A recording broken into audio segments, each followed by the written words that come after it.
ഇന്ന് നമുക്ക് വളരെ എളുപ്പം തയ്യാറാക്കാൻ പറ്റിയ ഉരുളക്കിഴങ്ങ് കൊണ്ടുള്ള പത്തതീനി ഫ്രീത്തെ എന്ന ഇറ്റാലിയൻ റെസിപ്പി കണ്ടു നോക്കാം. നമുക്ക് റോസ്റ്റിന്റെ കൂടെയൊക്കെ സൈഡ് ഡിഷ് ആയിട്ട് എടുക്കാനും അതുപോലെ തന്നെ സ്നാക്സ് ആയിട്ട് കഴിക്കാനും പറ്റിയ ഒരു കിടിലൻ ഐറ്റമാണ് ഇന്നത്തേത്. അപ്പോൾ ഇതിലേക്കായിട്ട് ആവശ്യമുള്ള ഉരുളക്കിഴങ്ങെല്ലാം ഞാനൊന്ന് കഴുകി വൃത്തിയാക്കി തൊലിയെല്ലാം കളഞ്ഞ് കട്ട് ചെയ്തെടുത്തിട്ടുണ്ട്.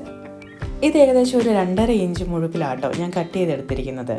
ഇനി നമുക്ക് ഇതുപോലെയുള്ള ഒരു ആവിത്തട്ടിൽ ഇതൊന്ന് വേവിച്ചെടുക്കണം. നമ്മുടെ ഈ ഇഡ്ഡലി പാത്രമൊക്കെ ഇല്ലേ, അപ്പോൾ അതിനകത്ത് ഈ അരിപ്പ പോലെയുള്ള ഈ ഒരു തട്ട് മാത്രം വെച്ചിട്ടാണ് ഇതിനകത്താണ് നമ്മളൊന്ന് വേവിച്ചെടുക്കുന്നത്. അപ്പോൾ ഈ ആവിത്തട്ടിലെ വെള്ളമെല്ലാം നന്നായിട്ട് തിളച്ചു തുടങ്ങിയിട്ടുണ്ട്. ഇനി ഇതിലേക്ക് കട്ട് ചെയ്ത് വെച്ചിരിക്കുന്ന ഉരുളക്കിഴങ്ങും കൂടെ ഇട്ട് കൊടുക്കാം. ഇനി ഇത് ഈ ഒരു പരുവത്തിൽ മാക്സിമം 3 മിനിറ്റ് ആട്ടോ വേവിച്ചെടുക്കുന്നത്. അതിൽ കൂടുതൽ ഇത് വേവിക്കേണ്ട ആവശ്യമില്ല. കറക്റ്റ് 3 മിനിറ്റ് ഒന്ന് വേവിച്ചെടുക്കാം.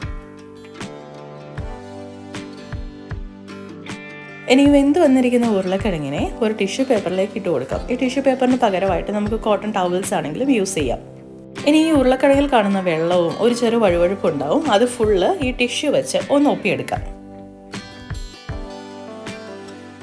ഇതുപോലെ വെള്ളമെല്ലാം കളഞ്ഞെടുത്തതിന് ശേഷം ഇതിലേക്ക് ഒരല്പം റോസ്മേരി, സേജ്, തൈമ്, 2 അല്ലി വെളുത്തുള്ളി, അപ്പോൾ ഇത്രയും ഇൻഗ്രീഡിയൻസ് നമുക്കൊന്ന് പൊടിച്ചും കൂടെ ചേർത്ത് കൊടുക്കാം. അപ്പോൾ ഇതെല്ലാം ഒന്ന് പിടിച്ച് കിട്ടാനായിട്ട് ആദ്യം തന്നെ നമുക്ക് ഇതിനകത്തേക്ക് ഒരല്പം ഒലിവ് ഓയിലും കൂടി ഒന്ന് ഒഴിച്ചു കൊടുക്കാം. ഞാൻ ഏകദേശം ഒരു 2 സ്പൂണോളം ഒലിവ് ഓയിലാണ് ഇതിലേക്ക് ഒഴിച്ചു കൊടുക്കുന്നത്. ഇനി ഇത് ഒലിവ് ഓയിലിൽ തന്നെ നല്ലതുപോലെ ഒന്ന് മിക്സ് ആക്കി എടുക്കാം. ശേഷം ഇപ്പം നമ്മൾ എടുത്തിട്ടുണ്ടായിരുന്ന ഇലകളെല്ലാം ഒന്ന് നന്നായിട്ട് പൊടിച്ചരിഞ്ഞും കൂടെ ഇതിനകത്തേക്ക് ചേർത്ത് കൊടുക്കുകയാണ്.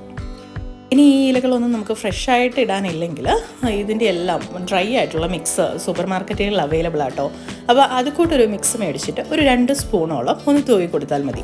ശേഷം ഇതിലേക്ക് ഒരു 1/4 ടീസ്പൂണ് കുരുമുളക് പൊടിയും കൂടിയാണ് ചേർത്ത് കൊടുക്കുന്നത്. ഇനി ഇതാണ് കേട്ടോ ഞാൻ ആ പറഞ്ഞ മിക്സ്. അപ്പോൾ ഇതിനകത്ത് ഉപ്പ് പൊടിയും കൂടെ ആഡഡ് ആണ്. അപ്പോൾ ഞാൻ ഇത് കൂട്ടും കൂടെ ഒരല്പം ചേർത്ത് കൊടുക്കാം. ഇതല്ലെങ്കിൽ നിങ്ങൾക്ക് നോർമൽ ഉപ്പ് പൊടി ഇതിനകത്തേക്ക് ചേർത്ത് കൊടുത്താലും മതി. ഇനി ഇതെല്ലാം നല്ലതുപോലെ ഒന്ന് മിക്സ് ചെയ്തെടുക്കാം. ഓയിൽ ആവശ്യമെങ്കിൽ വീണ്ടും അല്പം ചേർത്ത് കൊടുക്കാം. ഇനി ഇത് പ്രീഹീറ്റ് ചെയ്ത ഓവനിലേക്കാട്ടോ വയ്ക്കുന്നത്. ഞാനിതിൽ ഗ്രില്ലാണ് കൊടുത്തിരിക്കുന്നത്. ഗ്രില്ലിൽ 200 ഡിഗ്രിയിലാട്ടോ കൊടുത്തിരിക്കുന്നത്. ഏകദേശം ഒരു 45 മിനിറ്റാണ് ഇതായി വരാനായിട്ട് എടുക്കുന്നത്. ഇനി ഇതിൻ്റെ ടൈമർ ഒന്ന് സെറ്റ് ചെയ്യാം. ഇപ്പം ഞാനൊരു ഏകദേശം ഒരു 45-50 മിനിറ്റാണ് വയ്ക്കുന്നത്. ഇതിപ്പോൾ ഒരു 1/2 മണിക്കൂറായിരിക്കുന്ന പരുവാട്ടോ. കളറൊക്കെ ചെറുതായിട്ട് വന്നു തുടങ്ങിയിട്ടുണ്ട്. ഇനി ഇതൊന്ന് ഇളക്കിയിട്ട് കൂടി കൊടുക്കുക.